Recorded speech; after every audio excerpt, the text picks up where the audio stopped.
할렐루야. 우리가 섬기는 하나님은 영원하신 하나님이십니다. 아멘. 그 영원하신 하나님은 말씀 그대로 영원토록 능력과 권세와 역사 속에 일하시는 하나님이신 줄로 믿습니다. 그 하나님은 오늘도 능력으로 우리 가운데 역사하시는 줄로 믿습니다. 하나님의 능력을 가리켜 인간들은 기적이라고 말하고 있습니다. 하나님은 오늘도 기적으로 함께 하시는 줄로 믿습니다. 기적을 외면하지 말라고 하는 책이 있습니다. 이 책은 미국의 돈 W. 베이숑 목사님이라고 하는 분이 쓰신 책입니다. 그 목사님은 기적을 외면하지 말라고 하는 이 책 속에서 많은 사람들이 하나님의 기적을 외면하고 살고 있다. 또 동시에 하나님을 부정한다 라는 내용을 지적하면서 자신이 삶을 살면서 자신의 삶 속에서 하나님께서 일으키고 계시는 그런 기적들, 그 능력들, 그런 것들을 토대로 해서 간증하고 있는 책이 바로 이 기적을 외면하지 말라고 하는 책인 것이지요. 미국은 그래도 기독교인이 대거 포진하고 있는 그런 사회가 아니겠습니까? 그런데 그 사회를 향하여 그 목사님은 고백하며 이야기하기를 사람들이 하나님의 기적을 외면한다는 겁니다. 그 하나님을 부정하고 산다는 것이죠. 그러니 이것은 굉장히 충격적인 얘기가 아닐 수가 없는 것이죠. 사실 오늘 이 시대에는 하나님을 섬기지 않는 교회밖에 불신앙의 사람들은 그냥 제쳐놓고요. 교회 안에 들어와 있는 하나님을 믿노라, 예수를 구주로 믿노라 고백하는 자들 가운데에서도 하나님의 기적에 대한 부정이 있습니다. 아니 어떤 이는 하나님을 부정하고 사는 이런 일도 있습니다. 그러면서 자신이 기독교인이라고 말하면서 산다는 것이죠. 그러나 실상은 하나님의 기적을 인정하지 않는다면 또는 하나님을 부정하고 사는 자라면 이 사람은 그냥 기독교를 종교로 택해서 기독교를 종교 속에서 종교인의 한 사람으로 사는지는 몰라도 하나님을 하나님으로 섬기고 예수를 구세주로 믿는 이 신앙인의 한 사람은 아니라는 것이지요. 실제로 기독교는 종교의 하나가 아니지 않습니까?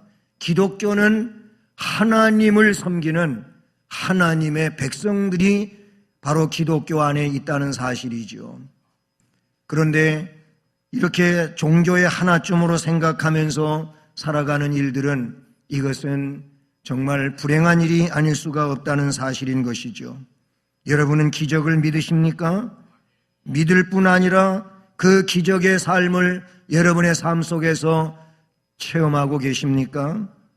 성경은 히브리서 13장 8절에서 분명하게 말씀하기를 예수 그리스도는 어제나 오늘이나 영원토록 동일하시다고 말씀하고 계십니다. 이 말씀의 의미가 뭡니까? 예수 그리스도는 이 땅 위에 임마누엘 하신 하나님이시잖아요. 임마누엘은 하나님이 우리와 함께 계신다고 하는 그런 뜻임을 알고 계시지요. 그러니 영이신 하나님, 우리 눈으로 볼 수 없는 그 하나님이 우리의 멸망할 죄를 속량시키기 위해서 인간으로 태어나셨습니다. 저 유대 땅 베들레헴의 마구간에서 태어나시지 않았습니까? 그분의 원래 살던 곳은 그 모친과 그 부친이 사는 곳은 저 북쪽 갈릴리 나사렛입니다. 나사렛에서 호정령을 받아 베들레헴까지 와서 이제 출산하게 되었습니다. 성경을 그대로 응하게 하기 위한 것이지요. 바로 그 예수, 아들을 낳으면 이름을 예수라고 지으라고 했고 왜 이름을 예수라고 지어야 하냐면은 그가 자기의 백성을 그들의 죄에서 구원할 자이기 때문이라고 말씀하고 있습니다. 그렇습니다. 예수님은 하나님이십니다. 구속자로 이 땅에 오신 구원의 주님이십니다. 그래서 요한복음 1장 12절에서는 바로 그 주님을 영접하는 자는 하나님의 자녀가 되는 권세를 갖는 자가 된다고 말씀을 해주고 있는 것이죠. 바로 그 주님은 어제나 오늘이나 영원토록 동일하시다고 말씀하고 있습니다. 하나님은 영원하신 하나님이십니다. 변하지 아니하시는 하나님이십니다. 사람들은 흔히 이야기하기를 우리가 기도를 할 때에도 그런 표현을 쓰기도 하는데 살아서 역사하시는 하나님이라는 표현을 씁니다. 하나님은 돌아가시지 않습니다. 하나님은 언제나 영원토록 계시는 하나님이신 줄로 믿습니다. 그 하나님이 오늘도 우리 안에 역사하시고 능력으로 함께해 주시는 줄로 믿습니다. 마가복음 16장 17절로 18절 말씀에도 믿는 자들에게는 이런 표적이 따르리니라고 말씀하고 있습니다. 예수를 구세주로 믿고 하나님을 전능자로 믿는 자들에게는 바로 표적이 따른다, 기적이 나타난다, 기사와 이적이 저들과 함께할 것을 말씀해 주고 있는 줄로 믿습니다. 본문 말씀은 헤롯의 기독교 박해 때 나타났던 하나님의 기적을 말씀하고 있는 내용인 것입니다. 본문에 나오고 있는 헤롯은 아기 예수님을 죽이려고 했던 대헤롯의 손자 헤롯 아그리파 1세가 되는 것이죠. 그러니까 그때의 헤롯이 아닌 그 손자의 아그리파 1세인 것입니다. 그가 기독교인을 미워했습니다. 유대인들에게는 인기를 얻기 위해서, 왜냐하면 유대인들도 예수를 싫어하고 있지 않습니까? 그리고 예수를 추종하는 이들을 다 못마땅하지 않습니까? 그래서 헤롯은 유대인들의 마음을 알고 있었어요.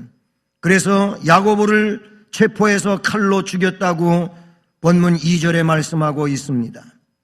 그런데 유대인들이 이 일을 보면서 너무너무 기뻐하고 즐거워하는 것입니다.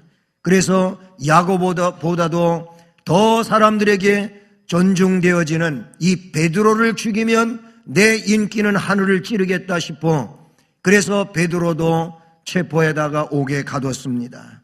그리고 6월절 절기가 끝나면 이 베드로를 참수시키려고 기다리고 있는 그런 상황이었습니다. 베드로를 죽이려고 잡아두고 옥에 가두었는데 하나님은 옥에 갇혀있는 이 베드로를 기적으로 역사하셔서 베드로를 탈출시켰다고 하는 것이 본문에 나타나고 있는 내용인 것이죠. 오늘 이 본문을 통해서 우리가 느끼게 되는 것은 하나님이 기적을 일으키신다는 겁니다. 하나님의 기적은 언제 나타납니까? 오늘 말씀의 내용을 보게 되면은 인간의 힘으로 불가능하다고 할 때 하나님이 기적으로 함께 하시는 줄로 믿습니다. 4절에 보면 잡아서 옥에 가두었다고 했고 그냥 옥에 가두어서 그냥 맘만 먹으면 탈출할 수 있는 이런 옥이 아니었습니다.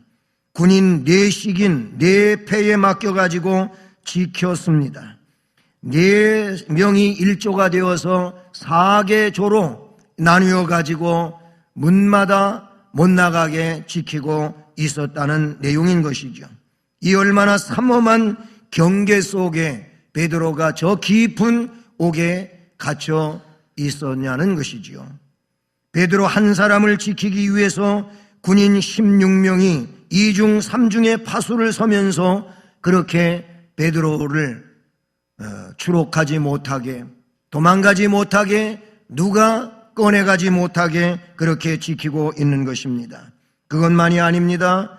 6절 말씀을 보면 헤롯이 잡아내려고 하는 그 전날 밤에 베드로가 두 군인 틈에서 두 쇠사슬에 매여 누워 자고 있었다는 말씀을 우리가 볼 수가 있습니다.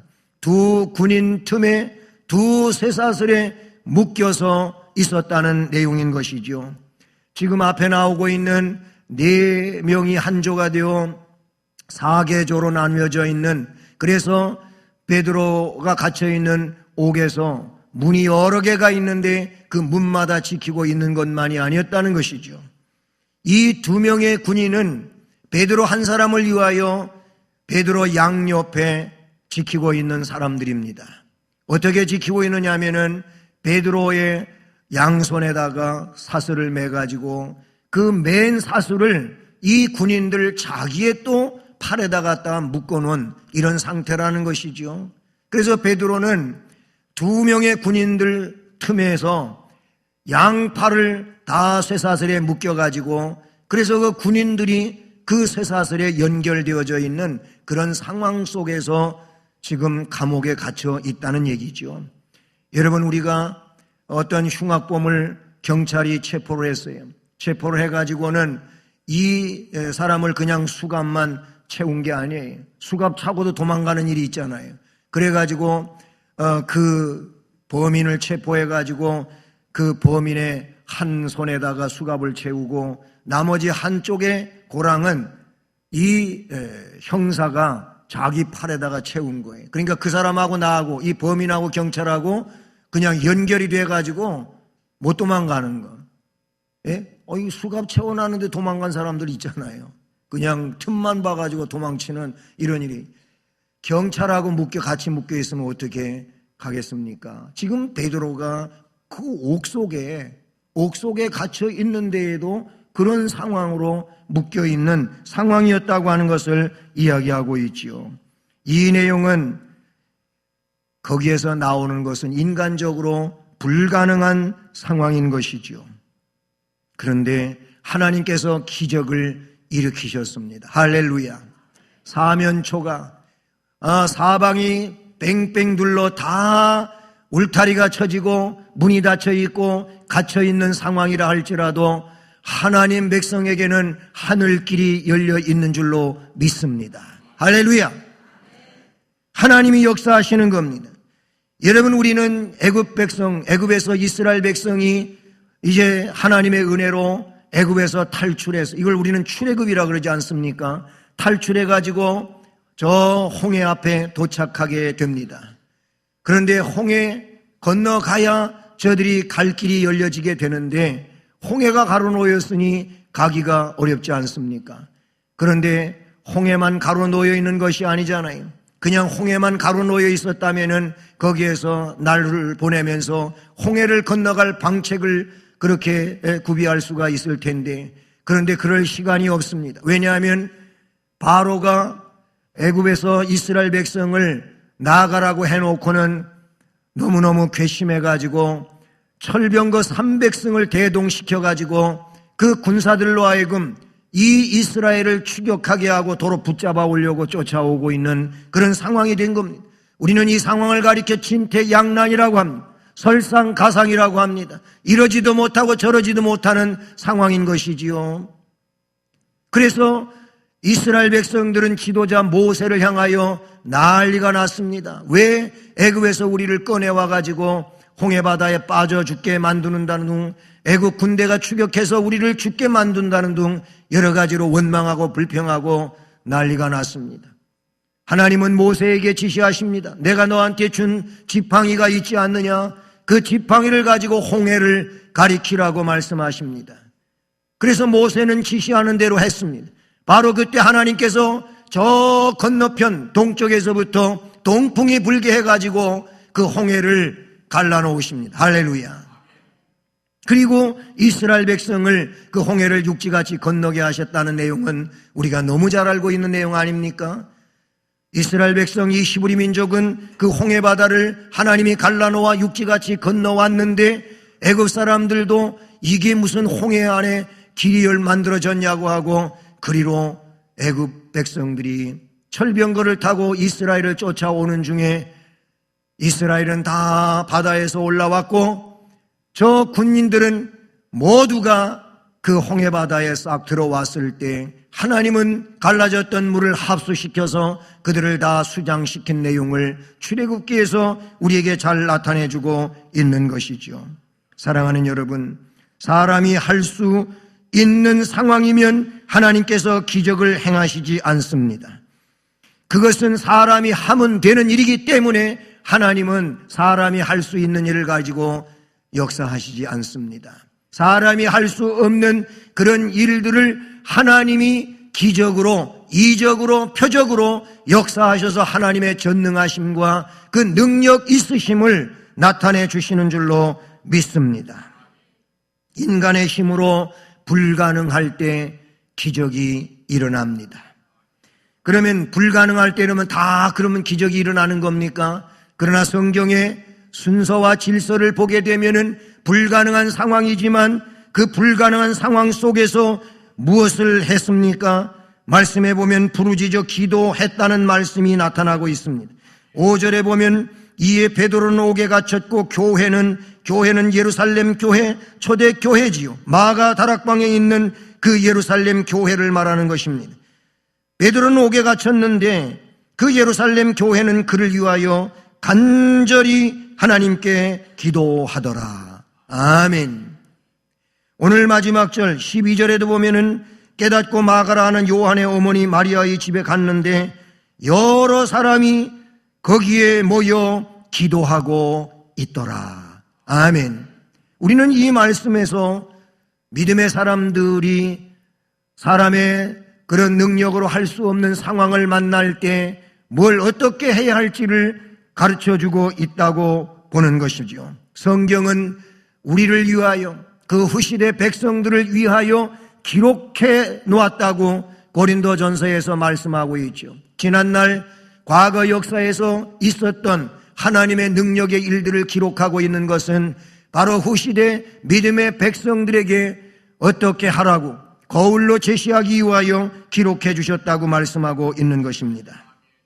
그렇습니다. 이 말씀이 초대교회 상황에서 실제 있었던 일로 오늘 우리가 이 말씀을 설교로 듣는 이 상황에서 우리가 깨달아야 될 것들은 바로 교회는 모여서 기도해야 된다고 하는 것을 가르치고 있는 줄로 믿습니다.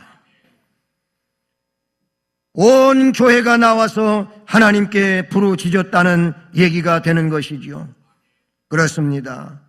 예루살렘 교회는 대지도자 이 베드로의 추록을 위하여 하나님께 의탁하며 기도를 드렸던 것입니다.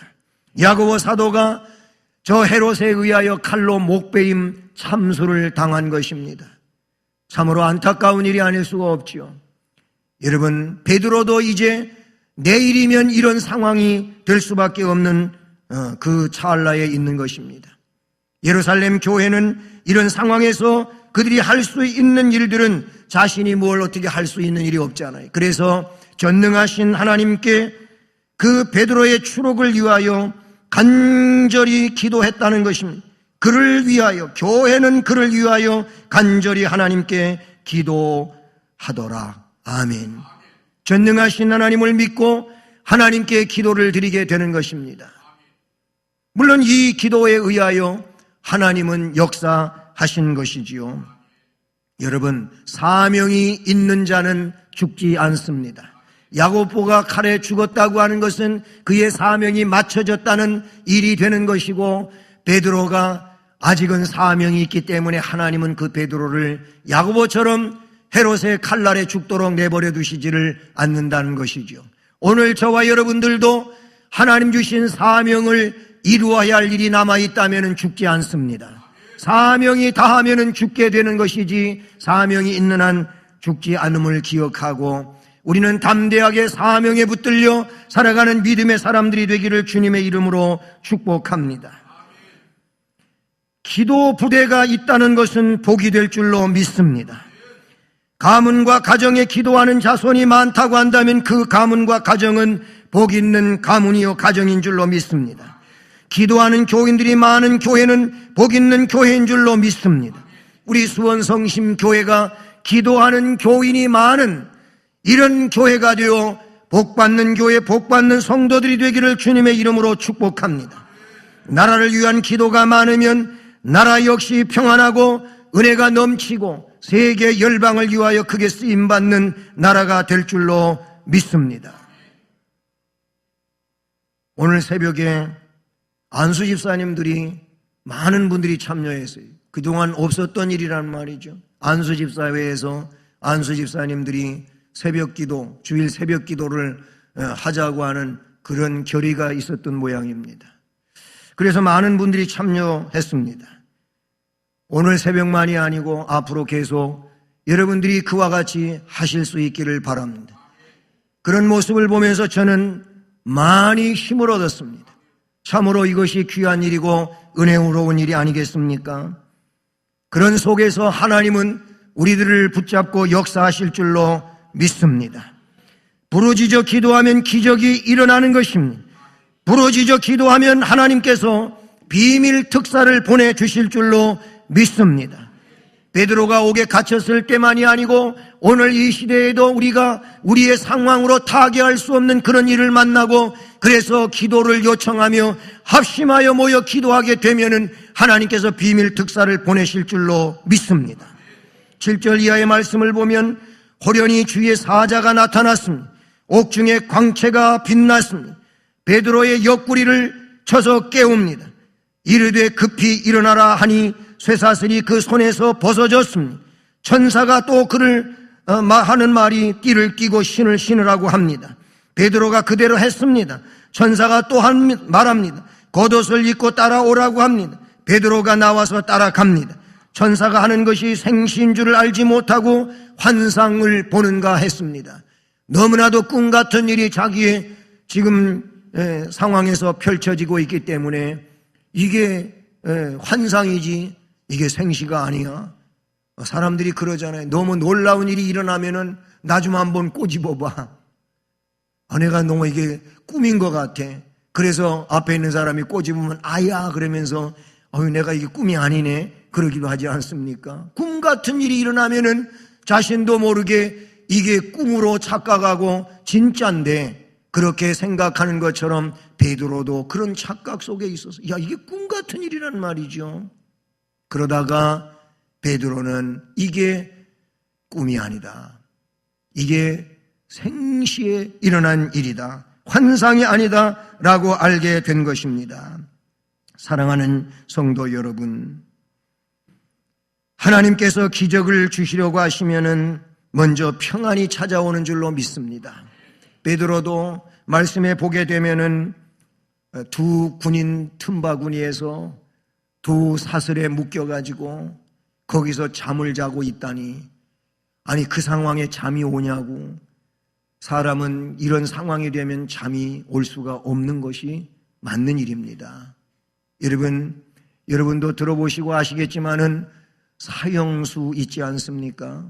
우리나라 법에 사형법이 폐지되고 그래서 사형 언도는 내려도 그냥 무기로 가는 이런 일도 많이 있고 한데요. 그런데 사형수가 사형을 알게 되면, 자기 사형하는 날짜와 시간을 알게 되면요, 사람이 미친대요. 미쳐가지고 제정신이 아니랍니다. 그래서 사형수한테는 그 죽는 사형시키는 날짜나 시간을 잘 알려주지를 않는 겁니다. 그래서 그냥 사는 거예요. 물론 나는 언젠가는 사형을 당할 거라 그런 생각은 있지만은 그래도 언제일지는 알지 못하니까 그냥 사는 거예요.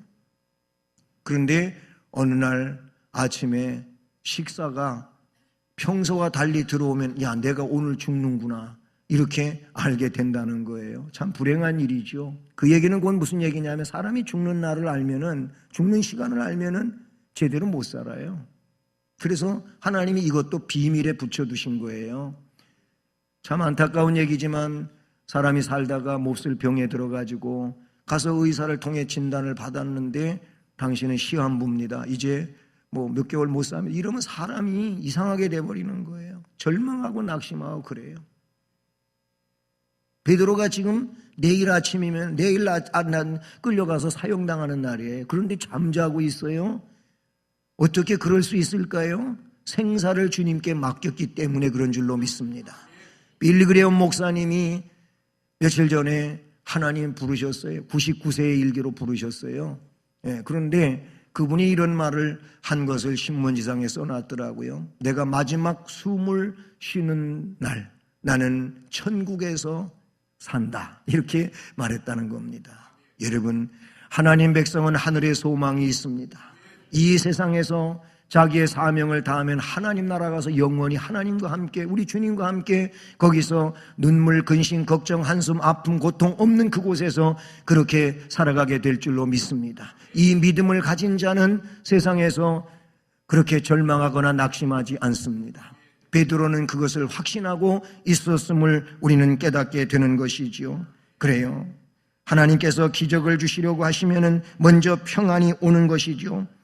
그래서 어려움을 만났는데도 어렵고 근심 걱정, 그래서 슬프고 아니면 자꾸 인상이 어두워지고 그렇지를 않는 거예요. 왠지 이상하게 그런 대단한 일이 내 앞에 놓였는데도 심령 속에 평안이 있고 그냥 웃음만 나오는 거예요. 왜 그럴까요? 주님이 나와 함께 하시고 나에게 역사하고 계시고 분명 나를 인도해 주실 줄로 믿고 있기 때문에 그런 줄로 믿습니다. 그렇습니다. 사랑하는 성도 여러분, 주님이 하라고 하시면 하십시오. 하지 말라고 하면 하지 마십시오. 이것이 바로 하나님을 경외하고 살아가는 믿음인 줄로 믿습니다. 이런 이들에게 결과적으로 하나님께서 놀라운 역사로 함께 하실 줄로 믿습니다. 그러니 기적을 위하여 우리는 불가항력적인 일을 만나게 되면 하나님 앞에 모든 것을 맡기고 모여 합심하여 기도할 수 있기를 주님의 이름으로 축복합니다.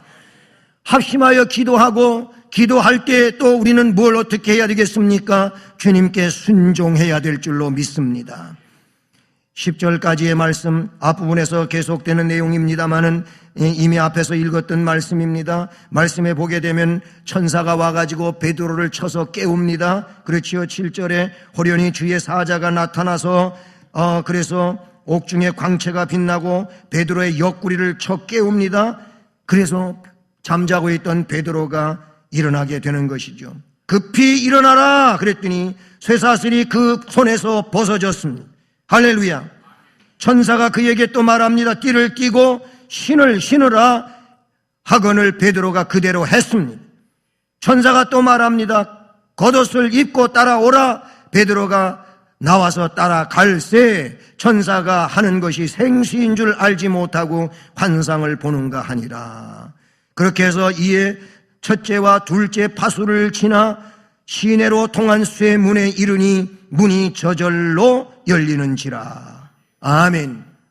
여기에 말씀까지를 보면 천사는 베드로에게 이렇게 하라 저렇게 하라 따라와라 지시하시는 내용이 있습니다. 그래서 그렇게 했습니다. 이것은 순종인 것이지요. 사랑하는 여러분, 순종하면 묶인 쇠사슬도 자동으로 풀려지고 순종하면 닫힌 문도 자동으로 열려지고 그리고 닫혔던 성으로 통한 문도 그 튼튼한 쇠문까지도 스르르 하고 열려지게 되는 줄로 믿습니다. 순종할 수 있기를 바랍니다. 불가항력적 상황이라 할지라도 우리는 하나님께 소망을 두고 하나님께서 기적을 베풀어 주실 줄로 믿고 하나님께 마음을 같이하여 한 마음으로 간절히 기도할 수 있기를 주님의 이름으로 축복합니다. 그리고 순종하시기를 원합니다. 순종하는 자에게 기적이 일어나는 줄로 믿습니다. 건강을 구했으면 건강을 주실 줄 믿고 약한 몸이지만 그 몸을 이끌고 나와서 기도하고 예배드리고 봉사하고 전도하고 그렇게 하면 하나님께서 그에게 새록새록 치료하시고 건강을 주실 줄로 믿습니다. 언제까지든지 약한데 아픈데 그러고 있지 말고 그 몸을 사용하여 주를 향하여 나아가게 되면 나도 모르게 시시때때로 건강이 주어지게 되고 하나님께서 역사하시고 회복되어질 줄로 믿습니다. 능력을 구했으면 능력을 주실 줄 믿고 그 능력을 기대하면서 먼저 발부터 떼시기를 주님의 이름으로 축복합니다. 홍해 앞에서 이야기했습니다. 하나님이 갈라놓으시고 그리고 그리로 건너라고 하셨지요. 그런데 요단강은 그와는 다릅니다. 요단강은 제일로 물이 많이 흘러갈 때였습니다. 그때가 바로 모맥을 추수하는 때였습니다. 이스라엘에서 그때는 요단강의 물이 제일 많이 흘러내려가는 때라고 합니다. 근데 요단강을 건너갈 때가 바로 그 시기였습니다. 그런데 하나님은 여호수아에게 지시하시기를 내가 요단강을 갈라놓을 테니 건너가라. 홍해 때와 같이 그렇게 하시지를 않고 하나님은 제사장들로 하여금 법궤를 메고 그리고 그 요단강 물로 들어가라고 하셨습니다. 이게 홍해 때와 다른 겁니다. 아직 요단강 물이 조금도 갈라질 조짐이 없는데 하나님은 여호수아에게 제사장들에게 지시하여 그 물속으로 법궤를 메고 들어가라고 지시하십니다. 그런데 그대로 했더니 요단강 물이 갈라졌습니다. 할렐루야. 무슨 얘기인지 아십니까?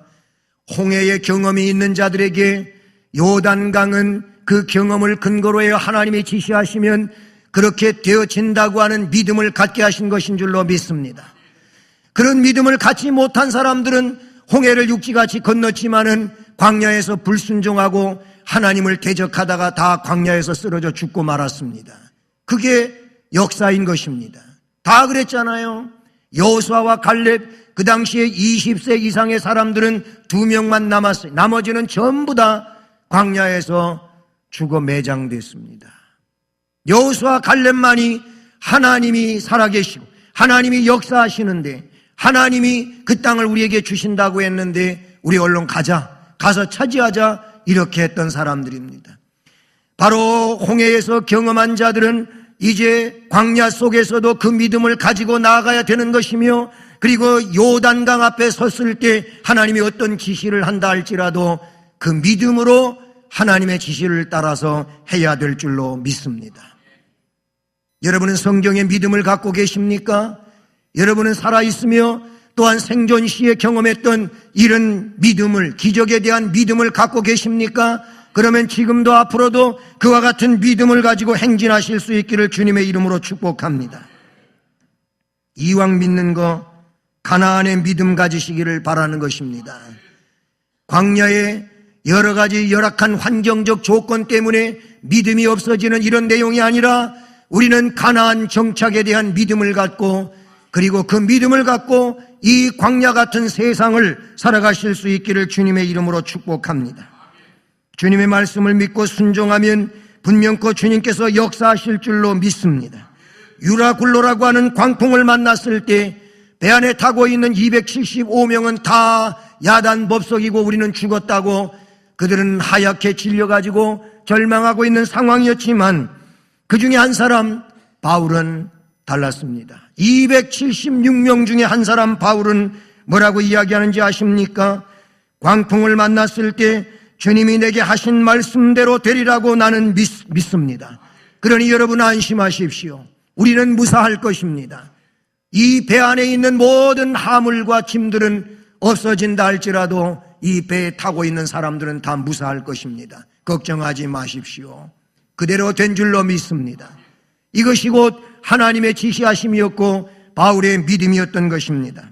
사랑하는 성도 여러분, 예수님은 언제나 기적으로 넘쳐나셨던 분이십니다. 왜 그렇습니까? 그분은 하나님이시기 때문에 그런 것이지요. 하나님께서는 성령으로 함께해 주시며 우리의 삶도 기적으로 넘쳐나기를 원하고 계시는 줄로 믿습니다. 그러므로 하나님의 말씀에 대한 믿음을 가질 수 있기를 바랍니다. 그리고 난제 같은 일을 만난다 할지라도 말씀처럼 우리는 모여 합심하며 간절히 하나님께 부르짖어 기도할 수 있기를 바라는 것입니다. 성경에 보면 응답은, 기적은 언제 왔습니까? 다 하나님께 간절히 부르짖을 때라고 했습니다. 그리고 합심으로 모여 기도할 때라고 말씀하고 있습니다. 그러므로 우리는 그런 기도자가 되어야 하고 그런 기도하는 무리가 되어야 할 줄로 믿습니다. 가장 위대한 기적은 성령으로 내가 변하는 것이 기적인 줄로 믿습니다. 또한 나를 통하여 주변이 변하는 것이 하나님이 우리에게 나타나는 기적인 줄로 믿습니다. 인간의 힘으로 불가능한 일을 만나셨습니까? 그렇다면 하나님을 절대자로 믿고 부르짖어 기도할 수 있기를 바랍니다. 그리고 그 하나님의 말씀을 통하여 나에게 무엇을 지시하시든지 순종하시기를 주님의 이름으로 축복합니다. 하나님께서 사자를 보내어 역사하실 것을 믿으시기를 바랍니다. 기적을 체험하고 더 담대한 믿음으로 여러분 자신의 시대를 살아가며 하나님 앞에 영광을 돌리기를 주님의 이름으로 축복합니다. 사랑의 하나님 아버지, 감사를 드립니다. 오늘 우리에게 하나님은 중대한 교훈을 하고 계십니다. 기도하며 전진하는 2월에 우리는 기도의 새로운 무장을 가져야 할 줄로